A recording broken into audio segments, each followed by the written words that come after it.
Hello అండి. Welcome to my channel A to Z Telugu tips. ఈరోజు మన వీడియోలో వంకాయ, మేతి మటర్ ఫ్రైని ఎలా చేసుకోవాలో చూపించబోతున్నాను చూడండి. ఈ కర్రీ చాలా సింపుల్ అండ్ ఈజీగా బ్యాచిలర్స్ కూడా తయారు చేసుకోవచ్చండి. కర్రీ టేస్ట్ అయితే చాలా బాగుంటుంది. ఒక్కసారి తిన్నారంటే మళ్ళీ మళ్ళీ చేసుకుని తినాలనిపించేంత బాగుంటుందండి ఈ కర్రీ. ఒక్కసారి ట్రై చేసి చూడండి, మీకే అర్థమవుతుంది ఈ కర్రీ టేస్ట్ ఎలా ఉంటుందనేది. లంచ్ బాక్సుల్లోకి సింపుల్ అండ్ టేస్టీ రెసిపీ కావాలనుకునే వాళ్ళకి కూడా ఇది పర్ఫెక్ట్ రెసిపీ అండి. ఇంకెందుకు ఆలస్యం, టేస్టీ రెసిపీని ఎలా తయారు చేసుకోవాలో చూసేద్దాం.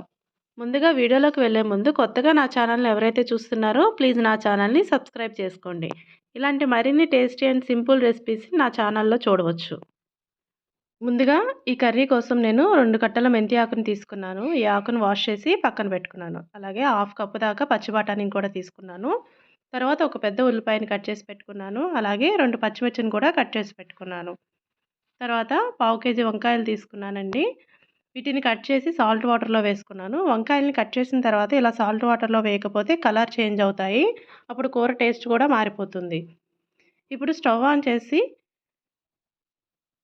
1 టేబుల్ స్పూన్ దాకా ఆయిల్ వేసుకుని, ఆయిల్ హీట్ అయ్యాక హాఫ్ స్పూన్ ఆవాలు, అలాగే హాఫ్ స్పూన్ జీలకర్ర, ఒక ఎండుమిర్చిని కట్ చేసి వేసుకోవాలి. తర్వాత ఒక హాఫ్ స్పూన్ పచ్చిశనగపప్పు, అలాగే ఒక హాఫ్ స్పూన్ సాయి మినపప్పు వేసుకుని ఒకసారి కలుపుకోవాలి. ఆవాలు చిటపటలాడిన తర్వాత ఉల్లిపాయ, పచ్చిమిర్చిని వేసి, అలాగే ఒక రెమ్మ కరివేపాకు కూడా వేసుకుని ఒకసారి కలుపుకోవాలి. ఉల్లిపాయని గోల్డెన్ బ్రౌన్ వచ్చేంత వరకు వేయించుకోవాలండి. ఇలా ఉల్లిపాయ వేగిన తర్వాత ఒక హాఫ్ స్పూన్ దాకా అల్లం వెల్లుల్లి పేస్ట్ వేసుకుని కలుపుకోవాలి. మసాలా టేస్ట్ కావాలనుకునే వాళ్ళు ఇలా అల్లం వెల్లుల్లి పేస్ట్ వేసుకుంటే చాలా బాగుంటుంది. ఇష్టం లేని వాళ్ళు స్కిప్ చేసుకోవచ్చు.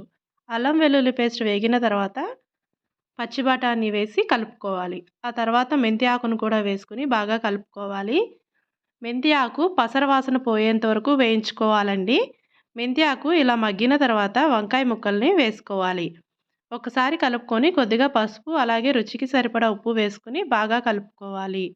ఇలా కలుపుకున్న తర్వాత 1 లేదా 2 నిమిషాలు మూత పెట్టుకుని వంకాయ ముక్కల్ని మగ్గనివ్వాలి. మధ్య మధ్యలో మూత తీసి కలుపుకుంటూ ఉండాలండి.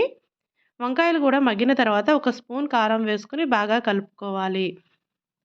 ఒక 2 నిమిషాలు వేగిన తర్వాత గరం మసాలా కూడా వేసుకుని కలుపుకోవాలి.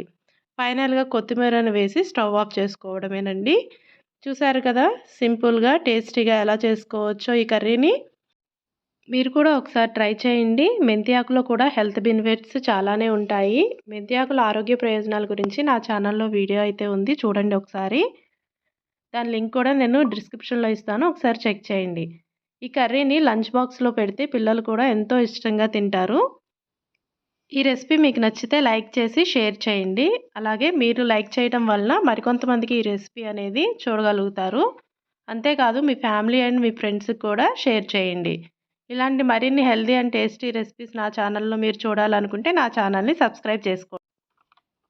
పక్కనే ఉన్న బెల్ బటన్ని క్లిక్ చేస్తే నా వీడియో నోటిఫికేషన్స్ అనేవి మీకు వస్తాయి. Please like, share and subscribe my channel. Thanks for watching.